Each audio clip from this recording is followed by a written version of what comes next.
Hello. Hello. We've just had we were talking for 20 minutes? Half an hour? I'll 20 probably go half an hour. It's been quite a We while. were talking about half an hour, and then we hadn't even started recording. But we were just trying to talk All about the something. lost content. Yeah, but because we were in the seats, we started talking as if we were in a podcast. Yeah. We talk differently on this. I think we're actually more open to listening. Topaz. And we are in a more open environment, and we actually talk and listen to each other. Sometimes our dynamic is a bit different. Yeah. Or fair. Yeah. Actually, to be honest with you, I wanted to share this because yesterday when we were listening to the other one, I recognised that you are completely correct. I'm not good at communicating. And that's because I'm so disagreeable to what you say that sometimes I ignore what you say and I say something that I believe is true. There were moments in the conversation I was like, Topaz, why are you looking at me? Yeah, you get a bit angry sometimes. But no, that was a really good exercise for me. That really opened up my eyes. I was like, oh, yeah. It helped me as well because I did the editing, so I'm the hardworking one, obviously. Someone else just ditched me. To be honest with you, you gotta be hardworking in something. So. Wow. We'll listen back to that and see how you feel, you fucking bitch. No, but listen back is actually very therapeutic. Yeah. And I heard about so it was half an hour. I listened back to about 3 times. So yeah, I had a lot of re-listening, and yeah, I think sometimes, I think I was very critical of myself at the start, and then I was like, sometimes I am a bit rude, and it doesn't sound nice. But then the more I listened, I was like, I guess I'm not that bad. And also, normally I think I always know what you're saying, and I definitely completely misunderstood a couple of things you were saying. But generally I was fine. But I can't even admit it now. There were a couple times when you were trying to explain something to me, and I was like, yeah, I know, and I didn't. Okay. I was I misunderstood it. What you were trying to explain, but That's really interesting. So we both kind of heard it and recognised. Yeah, a little bit. Yeah, and also I think hearing myself, I can sometimes be a bit negative, and when I kind of, can you open the window a bit more quick? Yeah, it's quite warm, isn't it? Yeah, it's very hot. The radiator's not on, is it? I don't think so, no. There's actually just no air. I think it's a really hot day. Yeah, it's just very. I think it's a very warm. We got really drunk April yesterday, day. and I think it's a bit just humid and it's just dry air. Yeah, or not. It's just trouble. I just feel really hot. Yeah. And sticky. We had Jaeger bombs yesterday.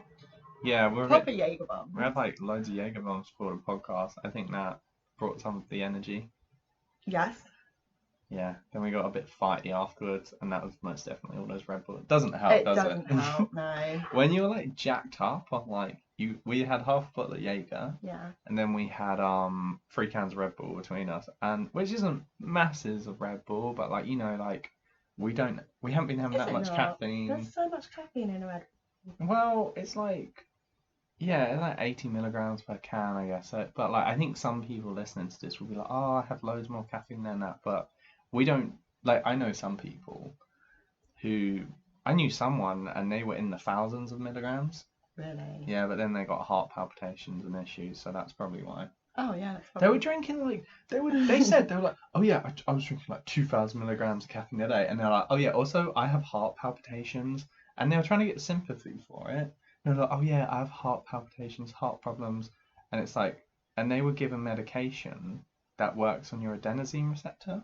Oh, okay. And I was thinking caffeine works on the adenosine receptor in the opposite way. You're basically taking one thing to lower your adenosine and one thing to up it, and I was just and you want sympathy?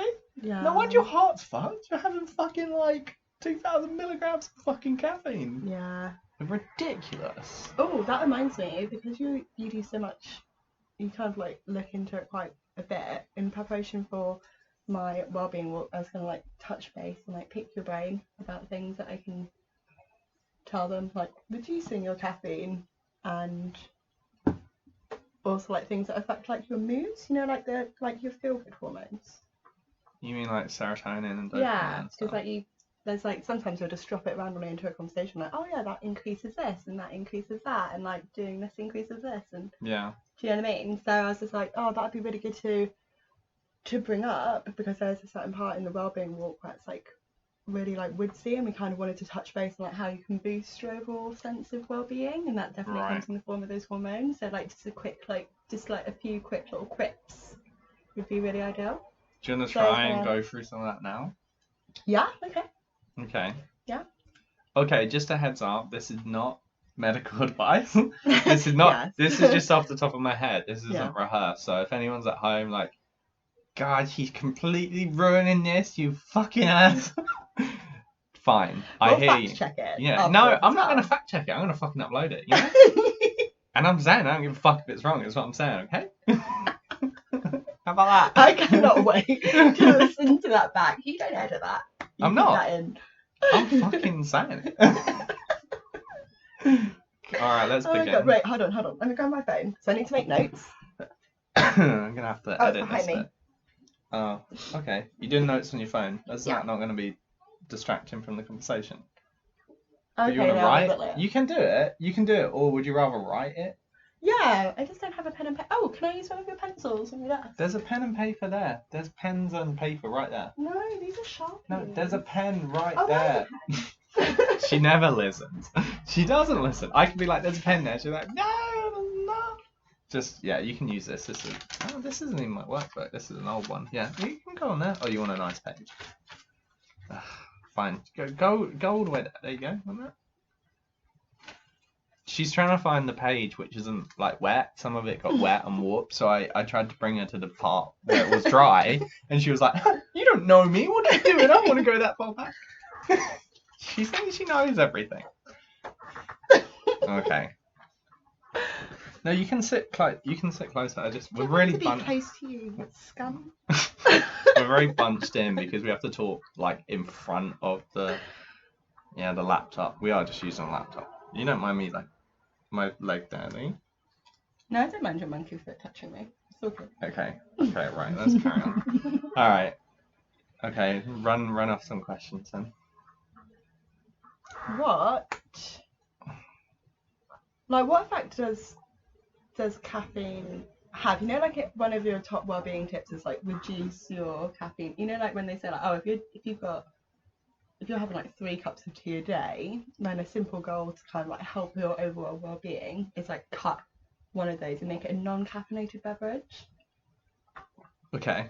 So the effect of caffeine. Caffeine, it can vary, but like I think the standard is like a cup of tea is 40 milligrams. Mm-hmm. And then a standard coffee should be 80 milligrams of caffeine, but I believe they are actually quite a bit stronger than that. And if you get them from Starbucks and all these places, they can be stronger. And also when we've made coffee at home, I've noticed it lasts like way more than like 2 cups of tea, 3 cups of tea even. So like you meant like with the ground coffee. Yeah, the instant coffee. It's really strong. Where's that now? Can I move this arm? Are you using this? No, go for it. Okay. So keep that in mind, and like if you're having trouble going to sleep, even if you had a coffee first thing in the morning, you might you might not have processed it. Everyone is different. The average half-life of caffeine is about 6 hours. But some people, I think the half-life is like 2-3 hours, and some it's 9 hours. And that's just dependent on a certain gene being activated. I think it's CYP12A or something like that. And yeah, that determines so someone could have a coffee in the morning and it could be out their system a lot quicker than someone else. So you need to take that into account. It works by inhibiting your adenosine from attaching to the receptors in your brain. I guess it's in your brain. Yeah, it must be. So as you go throughout the day, your adenosine increases, and it makes you tired. So if you have less adenosine, you feel more awake. So, I mean, yeah, that's the thing is, like, if you're having coffee first thing in the morning, your adenosine is at its lowest anyway. So if you're having a coffee straight then anyway, it's just going to jack your adenosine way beyond what it should be. And that's kind of why you become dependent on coffee or caffeine, the adenosine. Okay. So what is there any other way to then like increase your adenosine? No, decrease your adenosine without having coffee? They're Because then probably, I'm just thinking like afternoon dips. Because then ideally, you're right, we shouldn't have the coffee in the morning. Because like for instance, my dip normally comes like after lunchtime. In which case, my go-to is like, oh, let me go and have like a cup of tea or a cup of coffee to try and like just pick me up to just get through the last part of the day. So I wonder if there's any other way. yeah. So I would say, if you really need it, and you need to get through that afternoon dip, because everyone has the afternoon dip, like it's scientifically proven, Mm. and they found it in people that even fasted. Really? Yeah, so it's not caused by food, it's not caused by anything, it's just a natural 1 hour dip. But the thing is, that hour dip, you will come out of it, and it's just Yeah. about riding through it, or you can Mm. have like a cup of tea, Okay. because coffee's probably a bit too extreme. Okay. And the way it works, I think it jacks up your dopamine through your adenosine. So your dopamine gets Oh. increased, and that makes you more driven, more like, for me, it makes me do more work, it makes me like hornier, like it makes me more active, like it just pumps up my dopamine. Mm. Also makes me a bit aggressive. Mm. So, Interesting. That's good to know. but in terms of tiredness, Mm.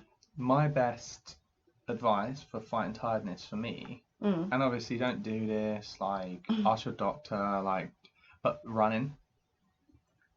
So I used to feel really sluggish and lethargic all the time, and I run like once every 5 days, once a week, and then I just feel less lethargic. I Mm. don't feel tired. I don't feel lethargic. I don't feel sluggish. And Mm. it's probably just the endorphins from running. And I don't know the exact endorphins. I think some people said it works for your cannabinoid receptors, but like I'm sure running works on so many levels. Mm. And you'll feel more. You won't need as much caffeine. I take it for fun, but like, Mm. yeah. Also, maybe going on a walk, but like, I yeah, was about to say, I suppose if like if you're having like that dip and you know that you're gonna have that dip, maybe yeah, just having like a quick break away from the screen, like getting yeah. up, I getting get out, I get up a experiencing the lot. fresh air, shifting your surroundings, shifting the So space. okay, should we move on to another topic, another well-being thing? Yeah, so the other one, which is like, how can you boost like your feel good hormones?